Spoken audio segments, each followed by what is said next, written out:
श्री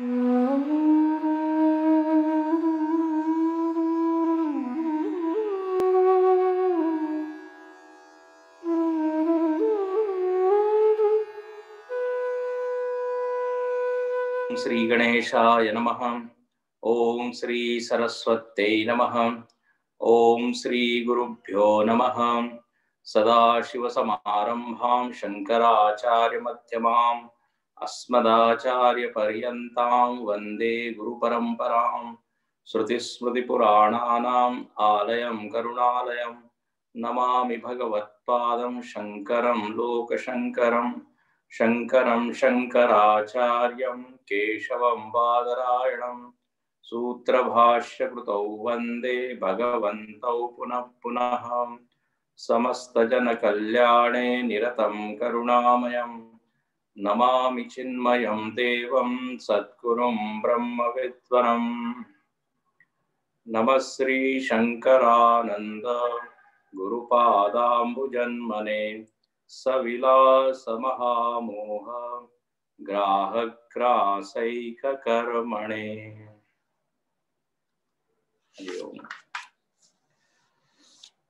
श्लोक क्रमांक 41 से हम पढ़ेंगे 41, वर्ष नंबर 41। यहां से आज हम पढ़ेंगे। ननु भूम्यादिकं मा भूत् परमाण्वन्तनाशतः कथं ते वियतो सत्वं बुद्धिमारोहतीति चेत् अत्यन्तं निर्जगद्व्योम यथा ते बुद्धिमाश्रितं तथैव सन्निराकाशं कुतो नाश्रयते मतिं निर्जगद्व्योम दृष्टं चेत् प्रकाशतमसि विना क्व दृष्टं किंच ते पक्षे न प्रत्यक्षं वियत् खलु।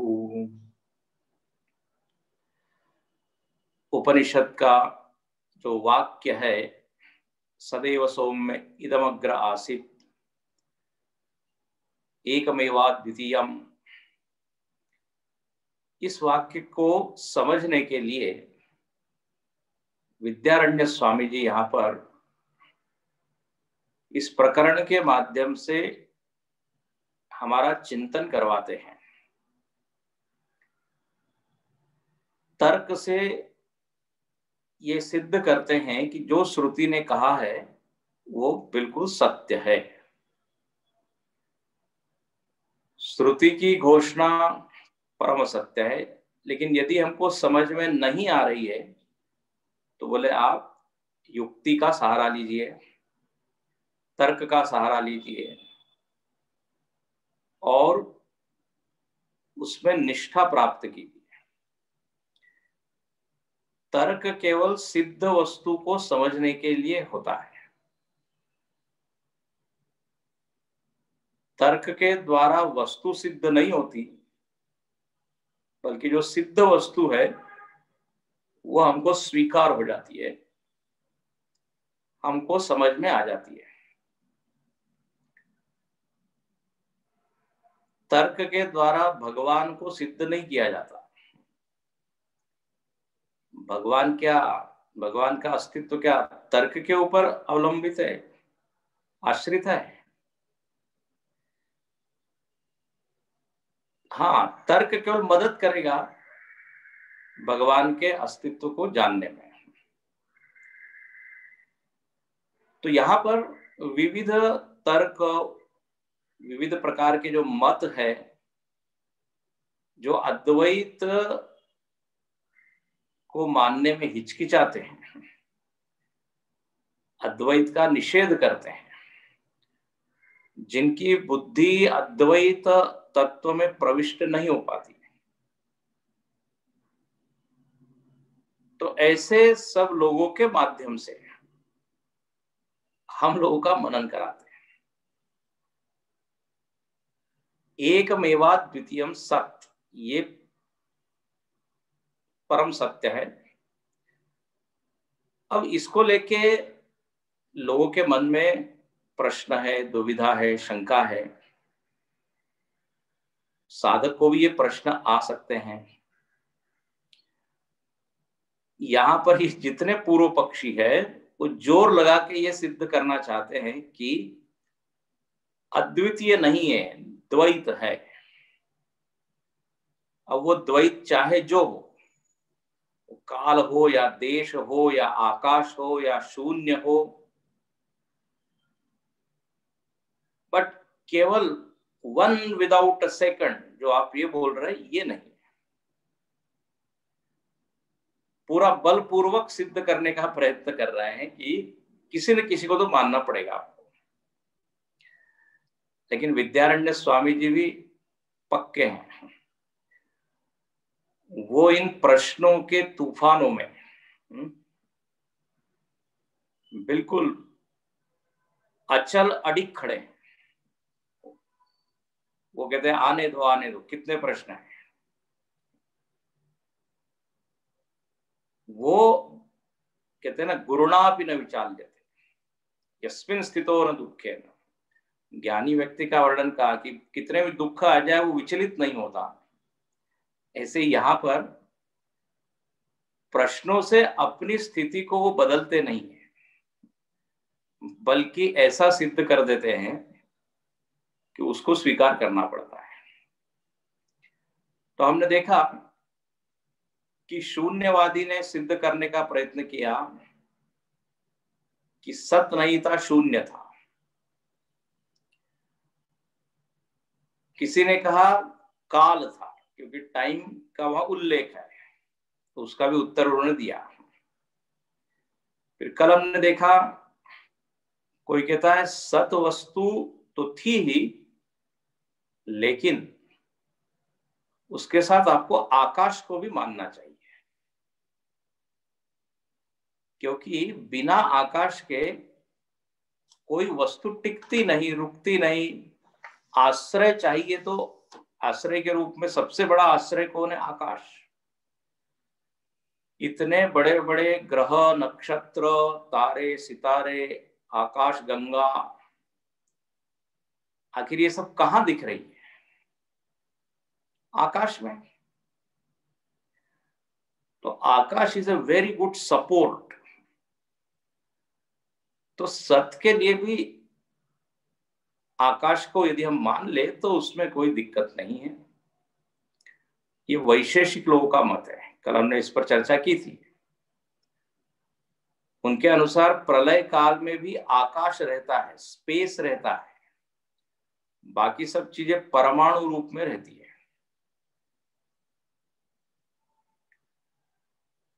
तो उनका यही कहना है कि आकाश के बिना टिकेगी कैसी वो सत वस्तु। तो यहां पर विद्यारण्य स्वामी जी ने उत्तर दिया, बोले आप बहुत दूर तक चले हैं, बहुत ही अच्छी बात है। आप ये तो मान लेते हैं कि आकाश बच जाता है। हमारा प्रश्न ये है कि आकाश कहां टिका है? आप बार बार कह रहे हैं कि आश्रय की जरूरत है, आश्रय की जरूरत है। तो आकाश का आश्रय क्या है? बोले उसकी कोई आवश्यकता नहीं है, वो स्वयं में है। तो यहाँ पे विद्यारण्य जी कहते हैं, यदि आकाश अपने आप में रह सकता है तो सद वस्तु स्वयं में क्यों नहीं रह सकती? है ना? तथैव सन्निराकाशम कुतो नाश्रयते मतिम।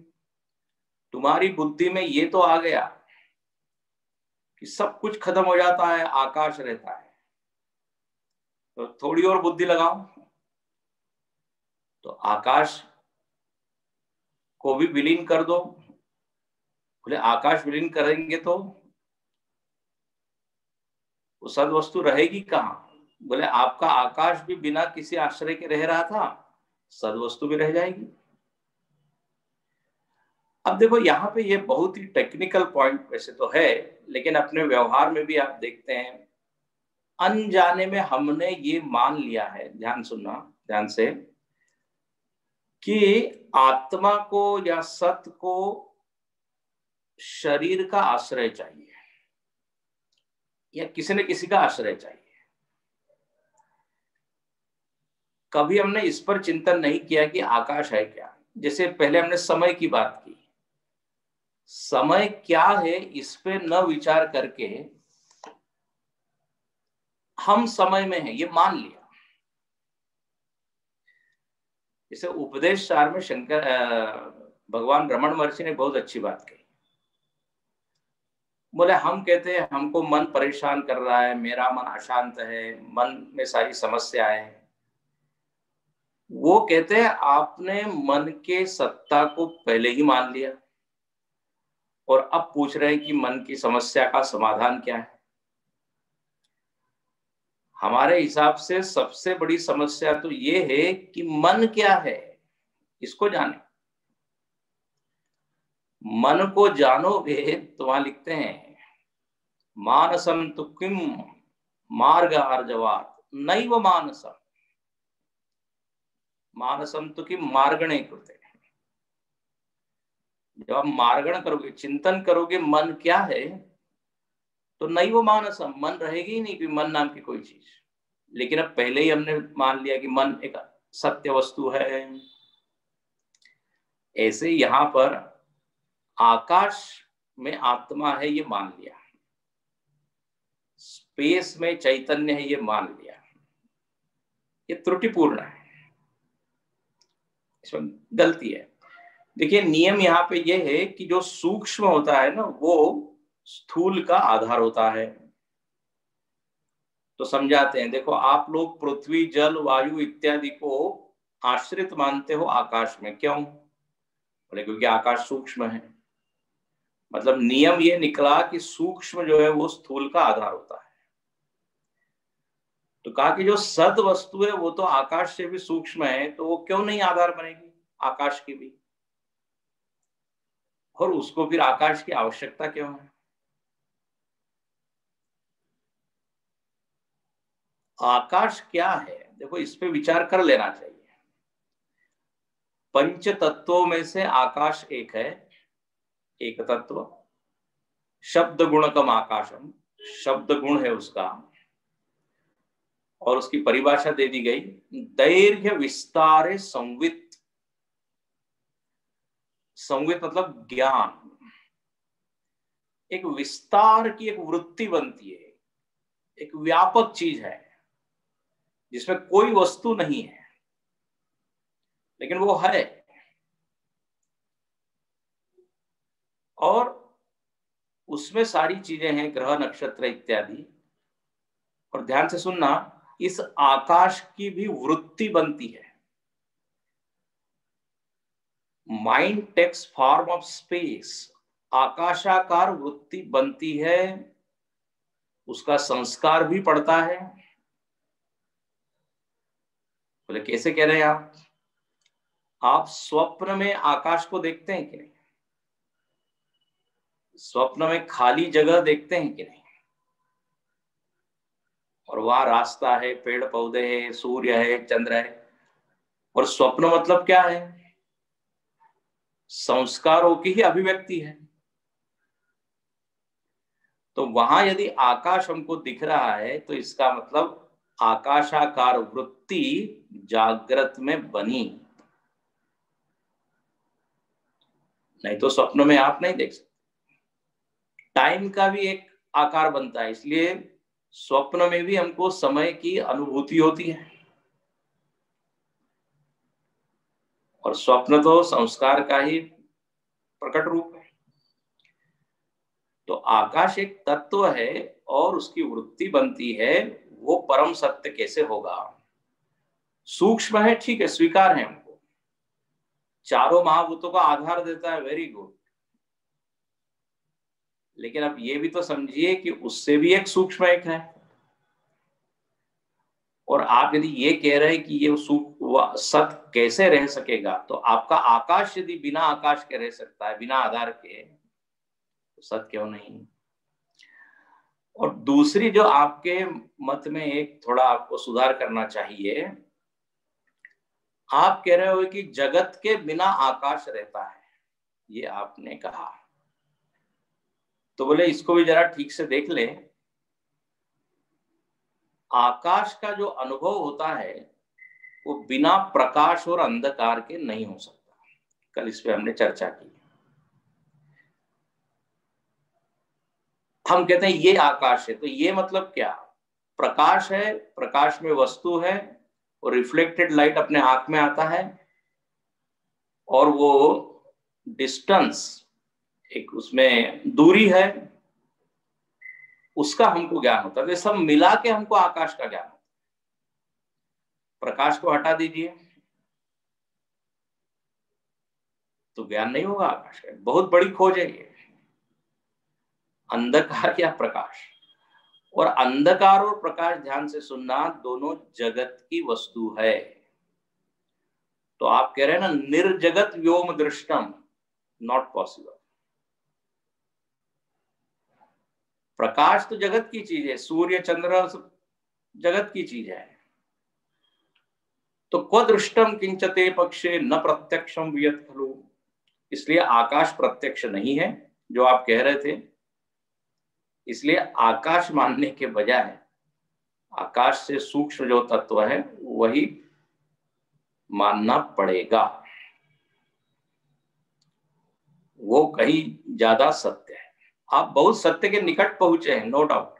जैसे शून्यवादी भी बहुत सत्य के पास पहुंचा है। अच्छा, अब यहाँ पे कहते हैं कि देखो सद वस्तु का अनुभव भी होता है, ये केवल कल्पना की बात नहीं है। देखिए आकाश प्रलय काल में रहेगा, जब कुछ नहीं रहेगा तो आकाश रहेगा, ये आप केवल अनुमान कर सकते हैं, ठीक है ना। फिर प्रलय में आप भी लीन हो जाएंगे। लेकिन ये सत वस्तु ऐसी है, अनुभव की वस्तु है। आज हम अभी इसका अनुभव कर सकते हैं। बोले कैसे? तो देखिए श्लोक नंबर 44 सद्वस्तु शुद्धम त्वस्माभिः निश्चितैरनुभूयते तूष्णीं स्थितौ न शून्यत्वं शून्य बुद्धेश्च वर्जनात्। कहते हैं आपने आकाश का निषेध कर दिया, ठीक है, तो हम कहते हैं सद वस्तु का भी निषेध हो सकता है। बोले नहीं, क्योंकि अस्माभि निश्चितैहि अनुभूयते, आत्म वस्तु का अनुभव होता है और किसी और के द्वारा अनुभव किया गया है ऐसा नहीं हम बोलते हैं। कोट नहीं कर रहे हैं, विद्यारण्य स्वामी जी बिल्कुल पूरे साहस के साथ कह रहे हैं, कॉन्फिडेंस के साथ कह रहे हैं, अस्माभि, हमारे द्वारा इस सद वस्तु का अनुभव किया गया है। ये अनुमान का विषय नहीं है, कल्पना की ये बात नहीं है। अच्छा, बोले क्या है सद वस्तु?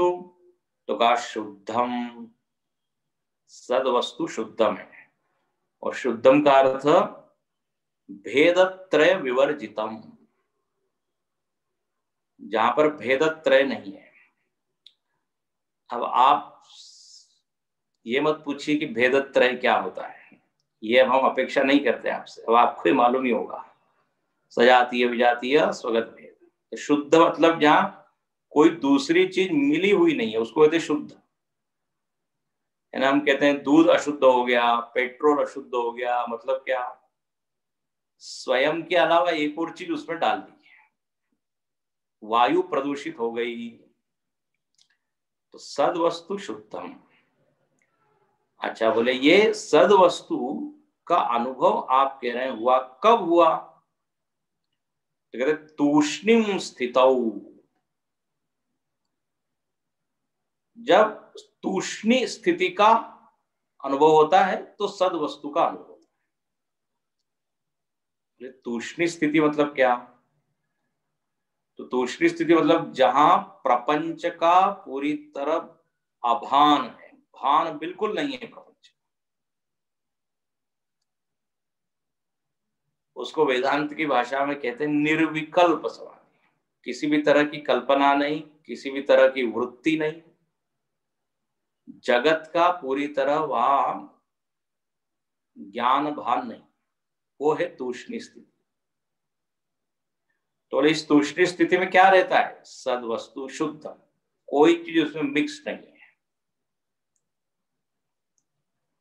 बोले ये तो अभी हमारे एक साथी थे जो शून्य की बात कर रहे थे, हमको लगता है ये तो शून्य का ज्ञान है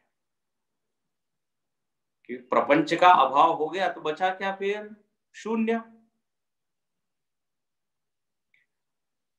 तो ये शून्य की जो स्थिति है उसी को आप सत की स्थिति बोल रहे हैं।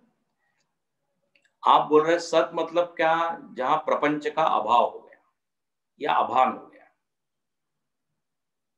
तो लगता तो ये शून्य रह गया। तो विद्यारण्य स्वामी ने बहुत बढ़िया बात, एकदम सिक्सर लगाया। उन्होंने क्या कहा कि क्या शून्य प्रपंच नहीं है क्या? याद रखना, शून्य भी प्रपंच ही है। प्रपंच और प्रपंच का अभाव दोनों सत नहीं है। ओ, निर्विकल्प समाधि मतलब शून्य अवस्था नहीं है।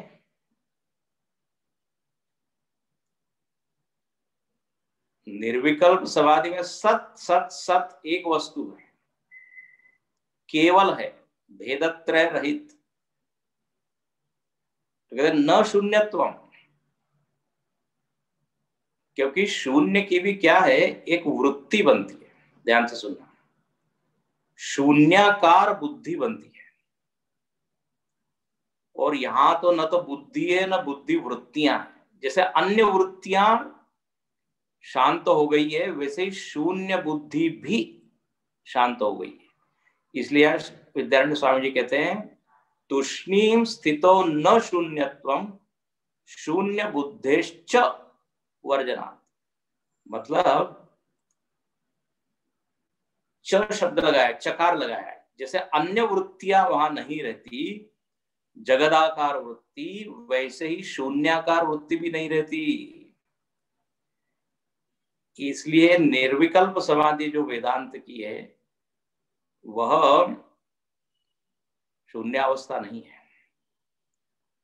प्रपंच का अभाव होने से आप उसको शून्य मत बोलिए, ठीक है? प्रपंच का भान नहीं है वह, बट एक वस्तु है। शून्य एक बुद्धि की ही अवस्था है। देखो, जैसे हम सुषुप्ति में जाते हैं, वो शून्य अवस्था है। या कभी कभी जागृत अवस्था में भी ऐसे कोई क्षण आते हैं, हम कहते हैं खो गया है ये व्यक्ति, खो गया। कहाँ खोया ये उसको भी नहीं मालूम, बोले कहीं शून्य में मैं खो गया था। तो ये कोई ज्ञान की अवस्था नहीं है, ज्ञान की स्थिति नहीं है। तो शून्य बुद्धि भी माया ही है, प्रपंच ही है। इसलिए वेदांत इसके ऊपर कभी जोर नहीं देता कि आप सारी वृत्तियों को क्या उसका दफन कर दो तब आपको ज्ञान होगा, ऐसा नहीं है। आपको सत्य के ऊपर ध्यान देना है, वृत्ति हो या न हो। व्यवहार में भी ज्ञानी को सत्य का ज्ञान रहता है, लेकिन व्यवहार और तुष्णीं अवस्था में फर्क ये है, व्यवहार में सत्य के साथ जगत की सारी चीजें दिखती रहती है, लगी रहती है, प्रपंच का भान रहता है। लेकिन तूष्णीं अवस्था में वो प्रपंच विलीन हो जाता है। तो दोनों ही अवस्था में, उत्थान अवस्था में भी सत्य है, जागृत में, समाधि में भी है। पूर्व पक्षी को दिखा रहे हैं कि आपको सत्य नहीं दिख रहा है। आप बोले प्रपंच प्रपंच दिख रहा है, बोले तूष्णीं अवस्था को आप अनुभव कीजिए, वहां दिखेगा। वहां न आकाश की बुद्धि है, न शून्य बुद्धि है, कोई वृत्ति नहीं है। तो ये अनुभव की अवस्था है। अब जब ऐसा उसने कहा तो वो पूर्व पक्षी कहता है कि महाराज, शून्य बुद्धि का आप निषेध कर रहे हैं, तो हम कहते हैं उस तूष्णीं अवस्था में सद्बुद्धि भी नहीं होगी।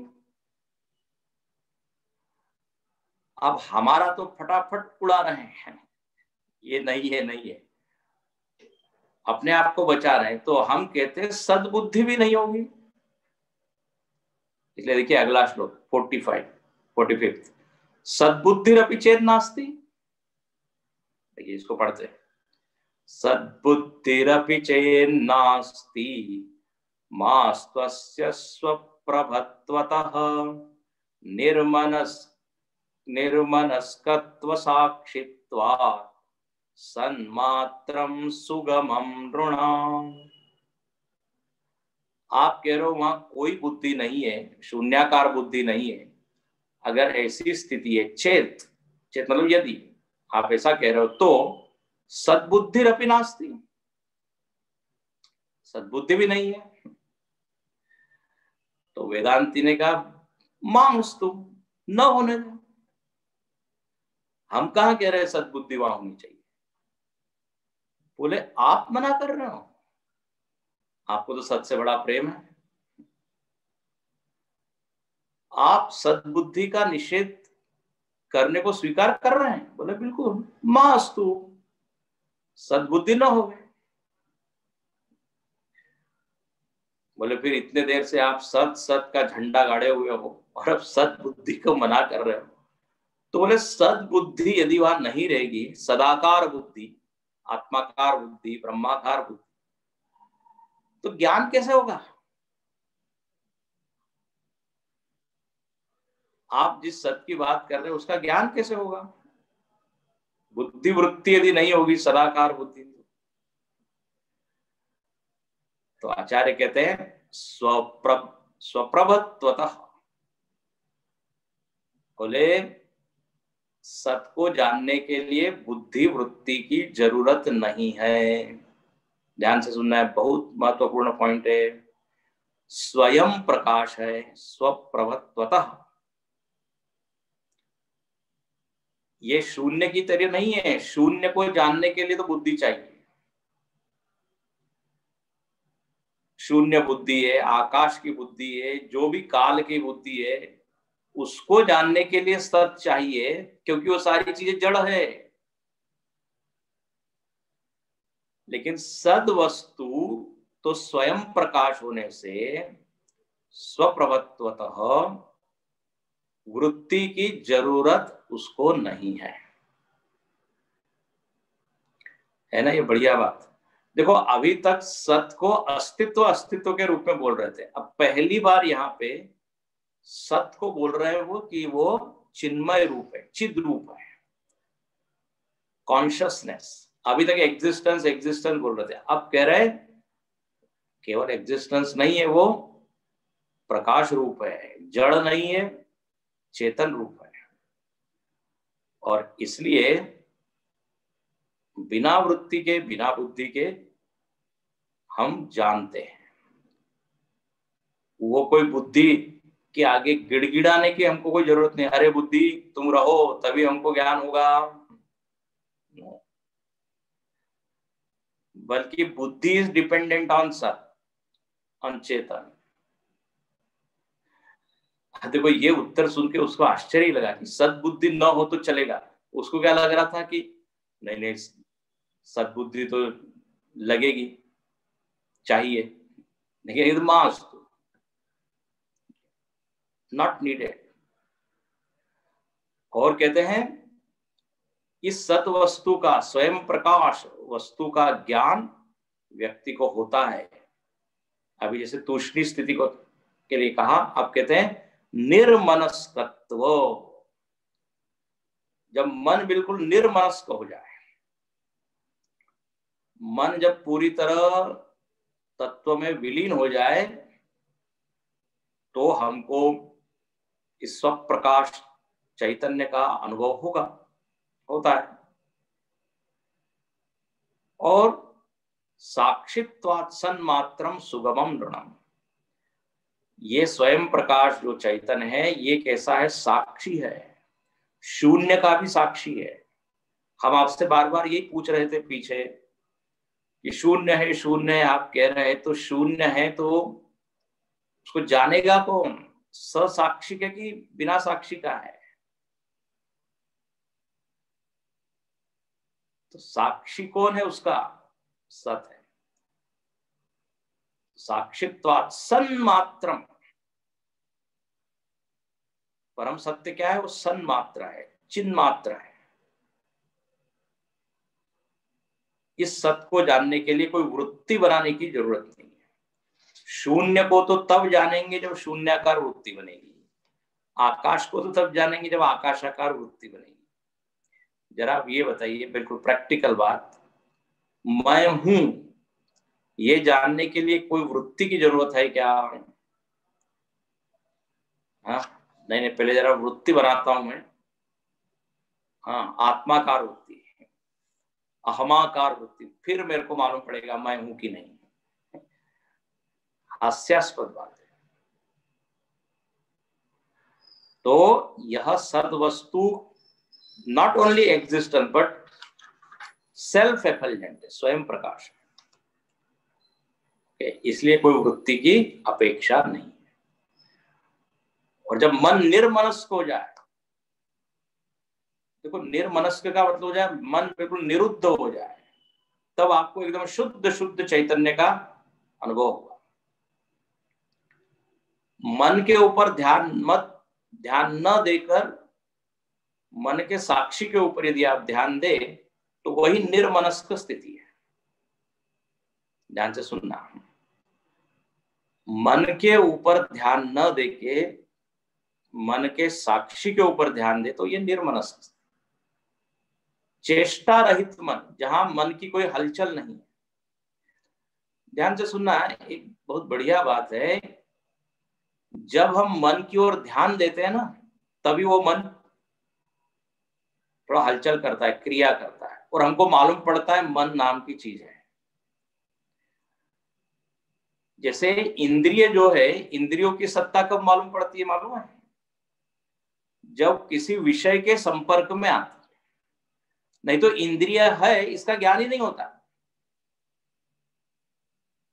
भाई कर्णेंद्रिय है, अब क्या ऐसा पूरा याद है क्या? हमको याद रखना पड़ता है कर्णेंद्रिय कर्णेंद्रिय।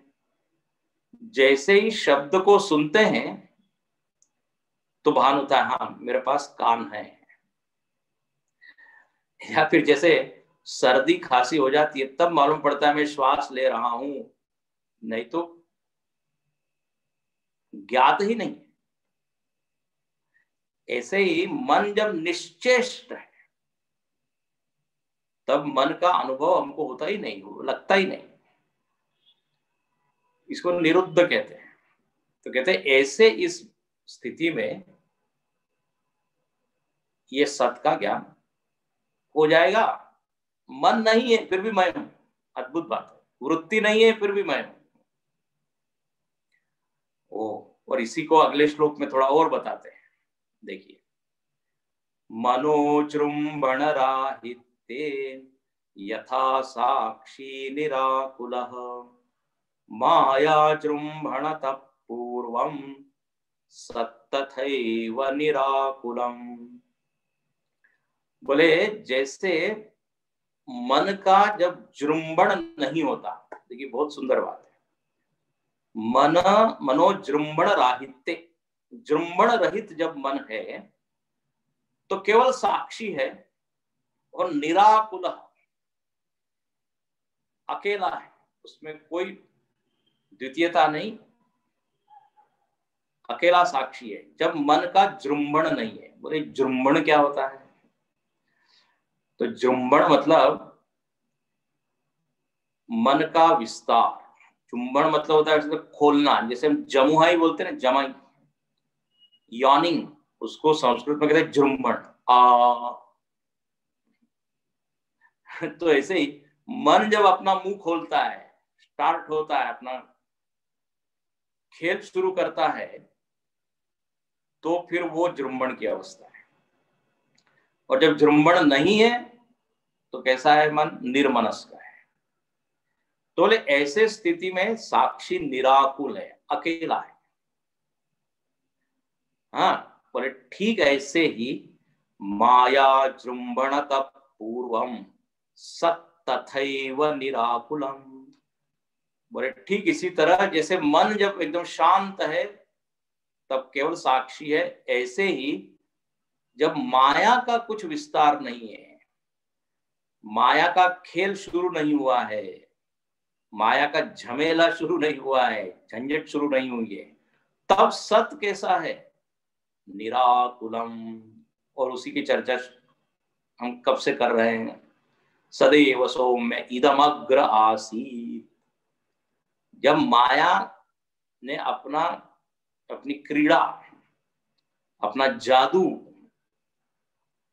इसकी शुरुआत उसने नहीं की, तब कैसा है? सत अकेला है, निराकुलम, निष्पन्न, शांत।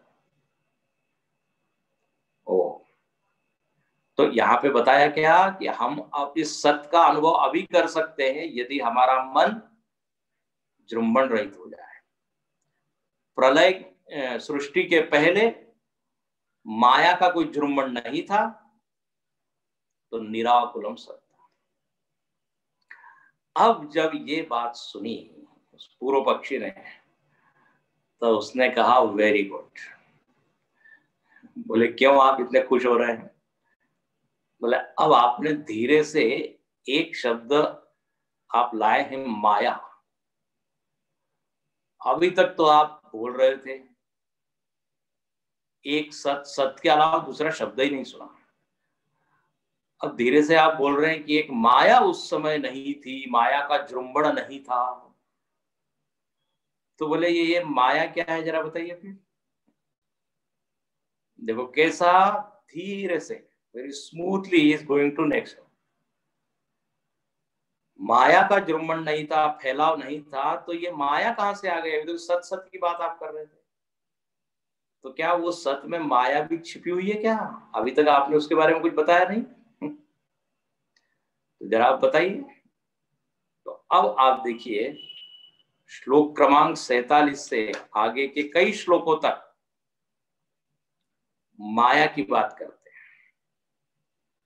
और ये इतना ऐसा बढ़िया विवरण है, ऐसा कहीं मिलता नहीं। दूसरी जगह थोड़ा थोड़ा मिलता है, लेकिन यहाँ पे बिल्कुल सुनने लायक है, समझने लायक है, क्योंकि माया को लेके बहुत प्रश्न आते रहते हैं। तो देखो कैसा इसमें कनेक्शन है। कनेक्शन ये है कि सत का अनुभव होता है, शुद्ध सत का जब माया का विस्तार नहीं होता। बाद में भी सत का अनुभव है, लेकिन फिर माया युक्त है। तो बोले पहले सत था तो माया थी कि नहीं थी उस समय? यहां तो लिखा है कि जृंभण नहीं था, मतलब नहीं थी। तो बोले बताते हैं, अब सुनिए ये माया है क्या। निस्तत्वा कार्यगम्यास्य शक्तिर्मायाग्निशक्तिवत् न हि शक्ति क्वचित् कैश्चित् बुध्यते कार्यतः पुरा। बोले यह जो माया है, अब सुनिए इसको। अब वो पूर्व पक्षी बड़ा खुश हो रहा है कि अब सृष्टि की व्याख्या करनी है तो माया को तो आपको मानना ही पड़ेगा। तो माया को मानेंगे तो फिर द्वैत हो ही जाएगा, सत और क्या माया। और जब दो हो जाएगा तो बस हो गया, अद्वैत की हानि। विद्यारण्य स्वामी जी कहते हैं इतने जल्दी खुश मत हो, जरा सुनो पहले माया है क्या। तो लिखते हैं निस्तत्वा, पहला ही शब्द जबरदस्त है। बोले माया कोई वास्तविक चीज नहीं है, निस्तत्व, निरात्मक है, उसमें कोई सत्ता खुद की है नहीं। ये शब्द जरा ध्यान से पकड़ के रखना। निस्तत्व तात्विक ही नहीं है, नॉट रियल। ये फिर दूसरा पॉइंट, कार्यगम्या। ये माया जो है कार्य के द्वारा ही जानी जाती है। कार्य मतलब इफेक्ट। जब तक इफेक्ट नहीं होगा तब तक वो वहां है, ये हमको ज्ञात नहीं होती। ये अनुमेय है, नित्य अनुमेय है। Inference, we have to use inference. यदि कुछ है तो हम अनुमान करते, वहां पे वो होनी चाहिए। जैसे बारिश हुई, इसका अनुमान हमने किया क्योंकि आपने देखा कि सारी जमीन गीली है। ये अनुमान का एक प्रकार है, अर्थापत्ति उसको कहते हैं।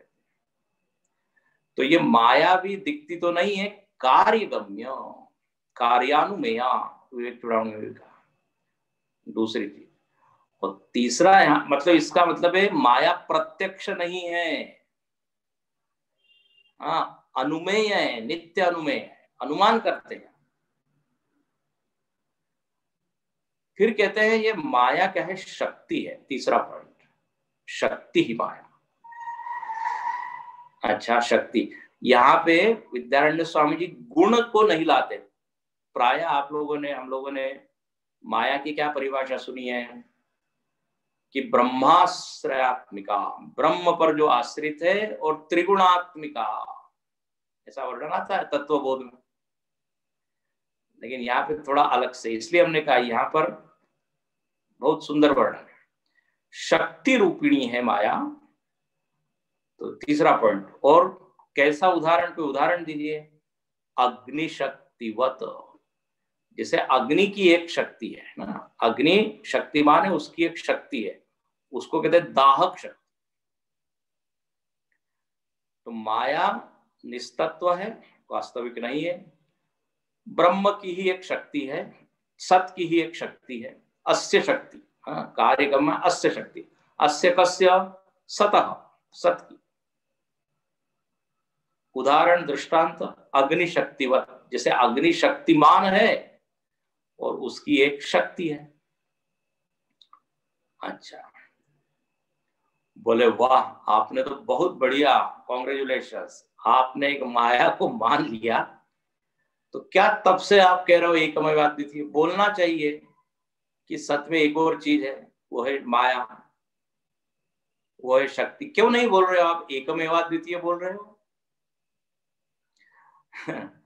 बोले वो दिखती नहीं है, कार्यानुमेय है लेकिन दिखती नहीं है।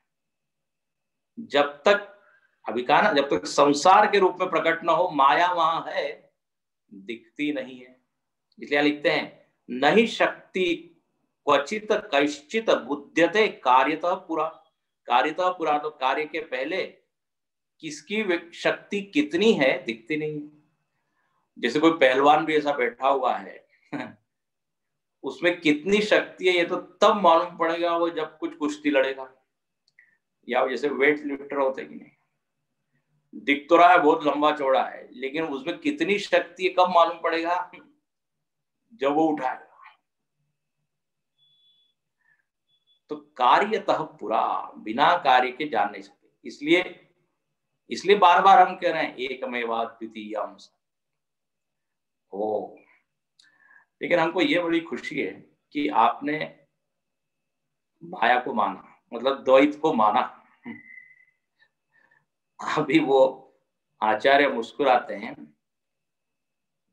कितने बेचारा, सुनिए तो सही, द्वैत को माना मतलब माया को माना इसलिए दो हो गया, ऐसा नहीं है। अभी भी हमारी प्रतिज्ञा पर हम टिके हुए हैं, सदैव सौम्य इदमग्र आसीत्। और बोले अभी भी तो आपने कहा उसकी एक शक्ति है। हाँ हाँ, लेकिन कैसी है जरा सुनिए पहले। अब देखो अगले श्लोक में बोलते हैं, बहुत ही सुंदर वर्णन है। न सद्वस्तु सतः शक्ति न हि वन्ने स्वशक्तिता सद्विलक्षणतायास्तु शक्ते किम तत्वमुच्यताम्। बोले देखिए सुनिए, जैसे एक अग्नि है और अग्नि की एक शक्ति है, उसका नाम है दाहक शक्ति। ठीक है, अब जरा इनमें संबंध क्या है, शक्ति और शक्तिमान का संबंध है। शक्तिमान मतलब ओनर ऑफ दैट पावर, अग्नि, और उसकी दाहक शक्ति है। ठीक है, अब इन दोनों में भेद है कि अभेद है? पहले देखो दृष्टांत हम देखें, फिर सत और माया पे जाएंगे। ये शक्ति और शक्तिमान में भेद है कि अभेद है? तो बोले ये दोनों है, भेद रूप भी है, भेद भी है और अभेद भी है। अच्छा, भेद क्यों मान रहे हो? अग्नि और उसकी दाहक शक्ति भिन्न है? बोले हाँ, ये तो हम पहली बार ही सुन रहे कि अग्नि और उसमें जलाने की शक्ति अलग है। देखो आपको पता है, अपने ग्रंथों में वर्णन आता है कि कोई कोई लोग मंत्र के द्वारा, ध्यान से सुनना, हो सकता है ये नई बात हो, अग्नि की दाहक शक्ति को प्रतिबंधित कर देते थे। मतलब अग्नि दिख रही है लेकिन वो जलाएगी नहीं, आप उसको टच करेंगे जलाएंगी नहीं, क्योंकि दाहक शक्ति उन्होंने मंत्र के द्वारा बांध दी है। इसलिए वो अग्नि पे चलते भी है अंगारे पर। यह है नहीं अलग बात, तो शक्ति अलग है और शक्तिवान अलग है। अग्नि की अभिव्यक्तियां अलग अलग है। अब जैसे पूरे वातावरण में भी अग्नि तत्व तो है, लेकिन कहीं जल रहे हैं क्या हम? हाँ, ऐसे लपटे तो नहीं दिख रही है, और उसमें कोई, शरीर में भी अग्नि तत्व है, सब दूर अग्नि तत्व है, लेकिन वो दाहक तो नहीं है। तो दो चीज हो गई, दाहकत्व, दाहक शक्ति और अग्नि, तो भेद हो गया। अच्छा भेद हो गया, तो फिर अभी आप कह रहे हो अभेद भी है। हाँ, अग्नि और अग्नि की शक्ति पूरी तरह भिन्न नहीं है। यदि पूरी तरह भिन्न होती तो विलक्षण होती, तो फिर क्या, अग्नि के बिना भी कोई चीज, किसी वस्तु को हम जला सकते थे, दाहक शक्ति को लेके आओ, so that दाहक शक्ति cannot remain independent of that fire। मैं हमेशा उदाहरण देता हूं, आपने सुना होगा, बोलने की शक्ति और मैं, इनमें अभेद है कि नहीं? बोलने की शक्ति यदि स्वतंत्र होती पूरी तरह, तो मैं उस शक्ति को यहां भेज देता, वो बोलते रहती। एक श्रोता ने कहा फिर हम भी सुनने की शक्ति को भेज देते सुनने के लिए, और हम टीवी देखते हैं। तो शक्ति को आप शक्तिमान से पूरी तरह भिन्न या अलग नहीं कर सकते। अच्छा, तो फिर एक कर दो, एक भी नहीं, भेद भी अभेद भी। अरे ये बड़ा अद्भुत है। हाँ ऐसा ही।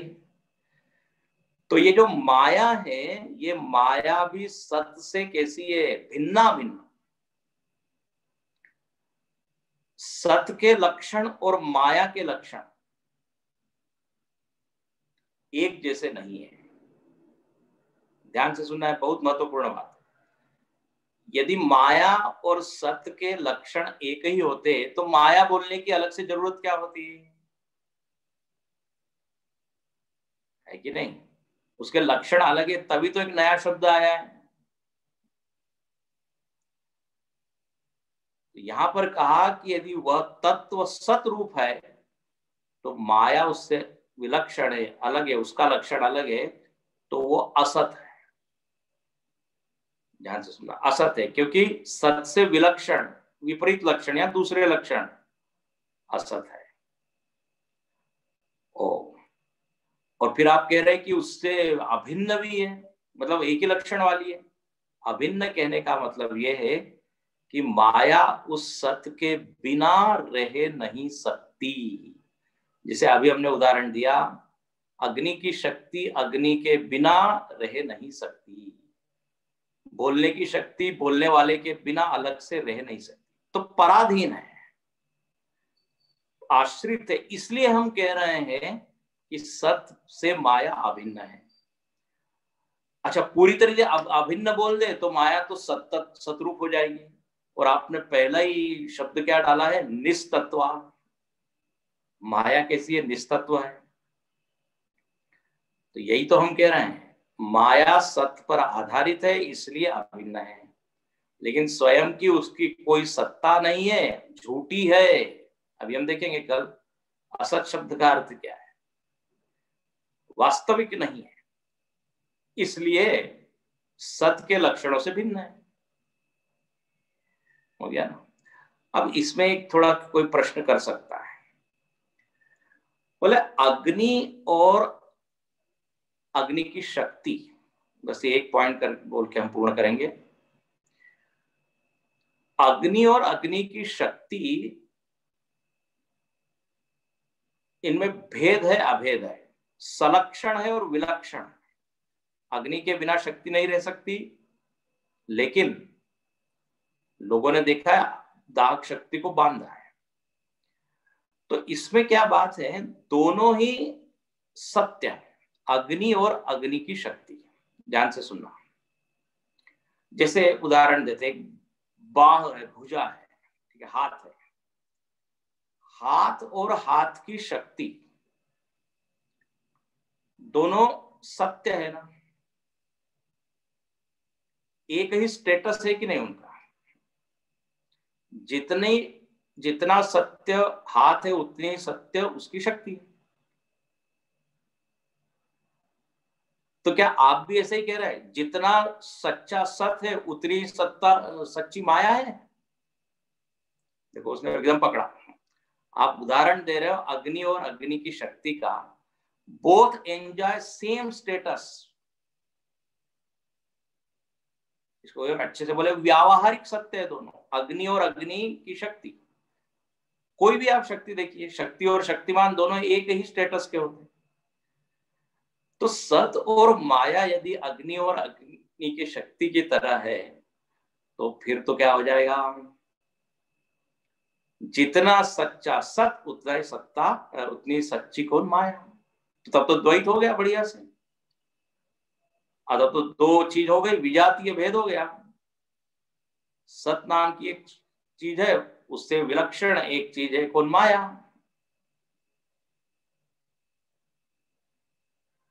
हो गया ना, समझ में आ रहा है? विजातीय दो चीज हो गई।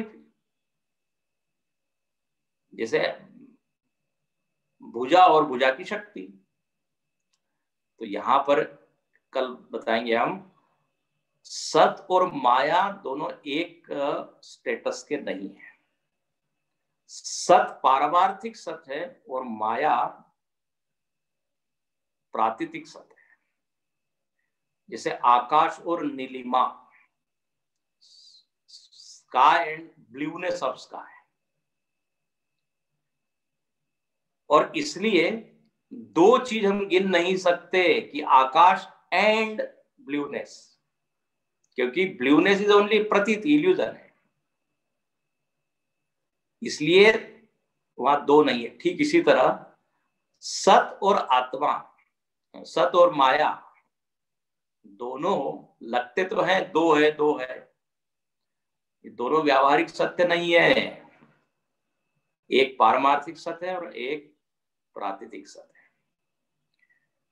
इसलिए यहां लिखते हैं कि सद विलक्षणताया तू, सत से विलक्षण है माया। सत के जो लक्षण है वही माया के लक्षण नहीं है, तब तो सच्ची हो जाएगी। तो विलक्षण है, तो विलक्षण है तो मतलब क्या है, असत है। ओ असत है मतलब है ही नहीं, बोले नहीं ऐसा नहीं हम कह रहे हैं। खरगोश के सिंह की तरह बिल्कुल है ही नहीं, नॉन एग्जिस्टेंट, टोटल नो। असत है वो, लेकिन अब असत का क्या अर्थ है कल देखेंगे। यदि असत का अर्थ नॉन एग्जिस्टेंट हो जाए तो फिर तो उससे सृष्टि कैसे बनेगी, वो तो शून्य ही हो गई ना फिर तो बोले ऐसी नहीं है। तो आप लोग तो वेदांत सुने हैं, असत का वहां अर्थ है मिथ्या है। कल इस पर और चिंतन करेंगे, आज यहीं रुकते हैं। ओम पूर्णमद पूर्णमिदं पूर्णात् पूर्णमुदच्यते पूर्णस्य पूर्णमादाय पूर्णमेवावशिष्यते। ओम शांति शांति शांति। हरि ओम। श्री गुरुभ्यो नमः। हरि ओम।